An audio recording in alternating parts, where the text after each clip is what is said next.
Assalamualaikum warahmatullahi wabarakatuh. Halo teman-teman, kembali lagi di channel saya Dini Fauziati MPD.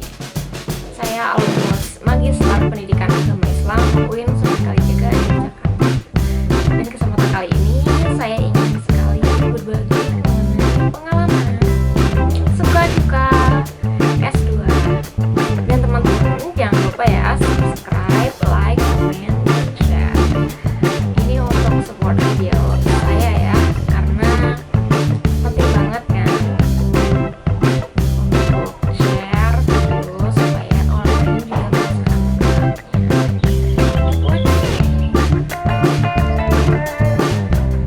Oke teman-teman, jadi kesempatan kali ini saya ingin berbagi suka duka S2.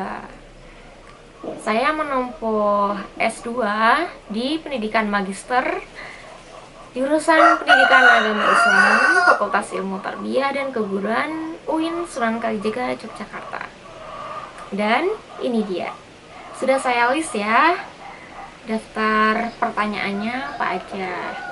Yang pertama, kenapa S2? Dan yang kedua, selama S2 pengalaman apa aja yang didapat? Yang ketiga, lulus berapa lama? Dan yang terakhir, lulus dengan IPK berapa? Menjawab pertanyaan yang pertama, kenapa lanjut S2? Jadi ketika saya SMA, dulu saya SMA-nya di MAN Kota Tegal ya, di MAN. Kemudian di jurusan keagamaan, ingin sekali menjadi dosen pendidikan agama Islam. Jadi ketika tahun 2013 itu masih peraturannya sama ya, dosen itu S2, kalau sekarang sudah kebanyakan S3. Jadi karena cita-cita ingin jadi dosen, makanya saya lanjut S2. Jadi begitu langsung S1 selesai, saya lanjut S2.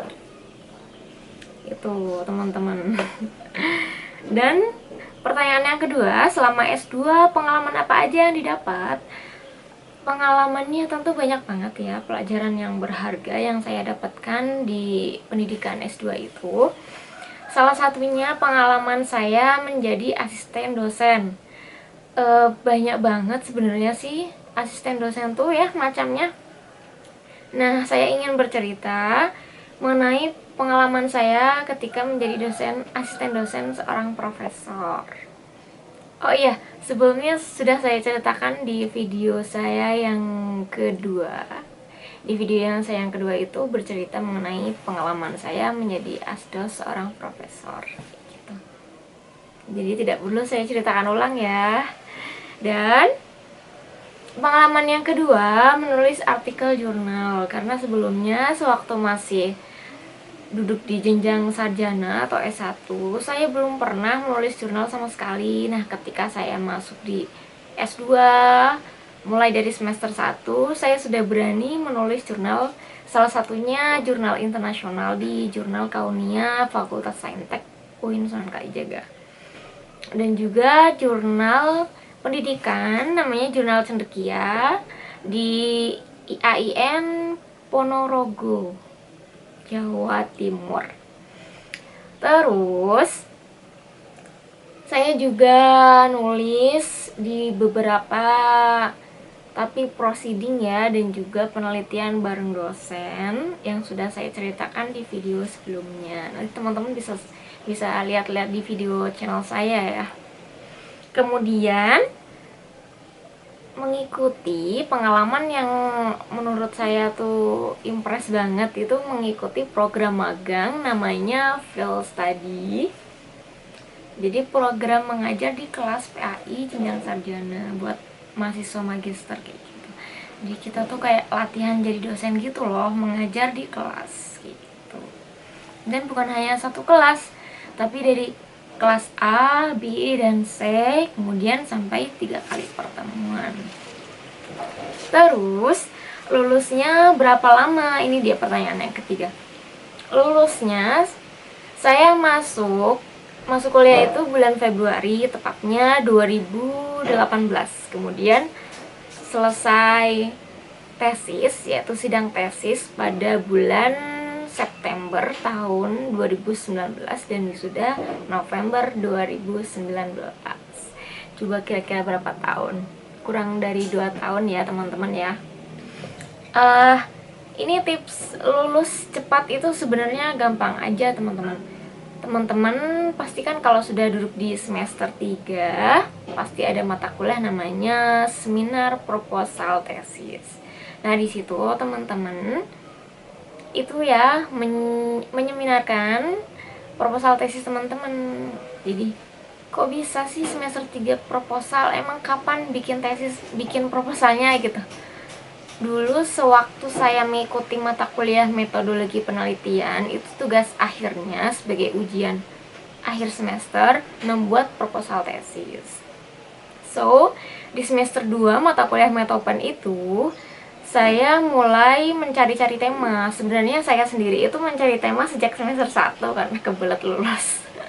Ya semester 1 saya sering beberapa kali ke perpustakaan pasca sarjana UIN.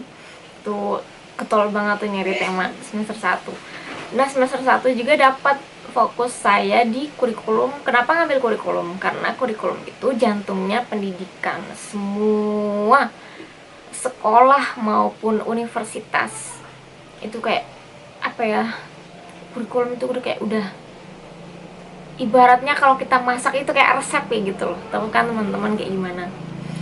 Nah kayak gitulah fokus tesis saya tuh kurikulum perguruan tinggi. Jadi di semester 1 saya punya fokus tesisnya mau ini gitu. Kemudian di semester 2 saya ada mata kuliah metopen itu, kemudian mengajukan tema. Mengajukan tema ini sekedar apa ya? Bukan formal, hanya sering-sering aja di kelas sama dosen metopen kayak gitu. Jadi ketika mata kuliah metopen itu berlangsung, manfaatin juga itu teman-teman. Sering-sering aja konsultasi sama dosen maupun sama teman-teman, bisa loh teman-teman satu kelas itu. Jadi itu diskusi tema kita tuh kayak gimana. Biasanya juga dosen tuh nanya satu persatu mahasiswanya temanya apa aja yang pengen diteliti kayak gitu. Nah kalau sudah dapat satu tema yang fokus, kemudian tugas UASnya juga sangat mendukung membuat proposal tesis, tema yang sudah kita fokusin yang benar-benar matang itu kita buat proposalnya. Ya kalau awal-awal sih tidak perlu serius-serius banget, yang penting proposal tesis kayak gitu buat UAS aja gitu. Tapi memang temanya udah benar-benar fokus tema kita yang nanti bakal jadi tesis, jangan dirubah-rubah lagi kayak gitu kalau saran saya. Kemudian setelah membuat proposal tesis di semester 2, masuk di semester 3 mata kuliah seminar proposal tesis. Sebelum masuk perkuliahan kan pasti kan ada jeda liburan kan. Jadi di sela-sela itu saya memanfaatkan waktu untuk mengajukan judul saya ke jurusan kayak gitu. Jadi setelah judul saya di ACC, tema saya di ACC, tema tesis tadi, saya merombak proposal tesis yang sebelumnya sudah saya bikin, yang sebelumnya sudah saya rancang di semester 2. Jadi semester 3 itu memperbaiki proposal sebelumnya gitu. Kemudian kebetulan waktu itu saya dapat giliran proposal tesis yang pertama di Fakultas Ilmu Tarbiyah. Jadi yang pertama kali proposal tesis itu saya dan teman saya Mas Aset, karena waktu itu temanya tuh udah fokus dari semester 2 kayak gitu.